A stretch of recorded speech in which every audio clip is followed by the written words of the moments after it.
Hello and welcome back to HRD Live, where I'm now joined by Dr. Shaun Davis of the Royal Mail Group. Shaun, how are you doing? I'm very good, thank you. Really good. Very Fantastic. good. So you've just come off stage, right, doing your presentation, your session here today. What are you sharing with audiences at the summit? So I've been sharing with them my research into financial well-being and the relationship between financial well-being, physical well-being and mental health, which is really pertinent with today being Time to Talk Day. That's fascinating. So financial well-being, I think, is one that doesn't actually get discussed enough. I think there's been a huge amount of focus now more on mental well-being, which is fantastic.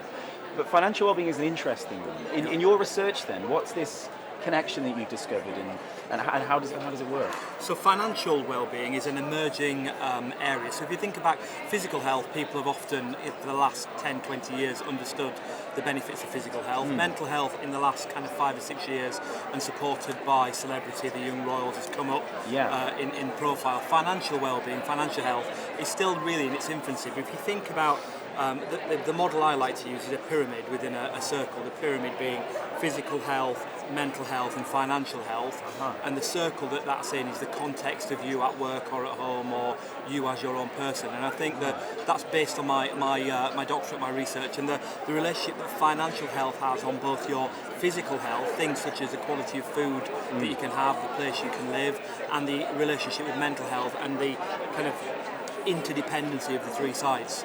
Oh, interesting. I think financial well-being is an interesting one as well, because there's always this sort of slightly gauche aspect to it, especially here in the UK. We don't really like talking about things like money, right?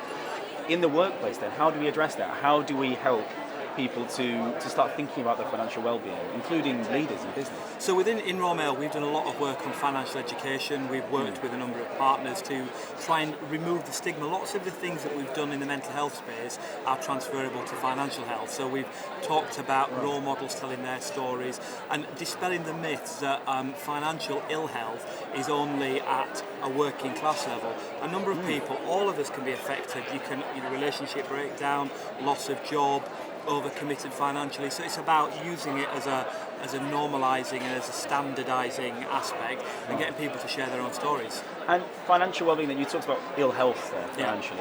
How exactly do you define that? Because I suppose you could say it's, you might say I don't have much money, but I suppose it might be also how much you're spending, how you feel about money or whatever, how much you So that's a great question. In my session I actually say it's a very personal thing.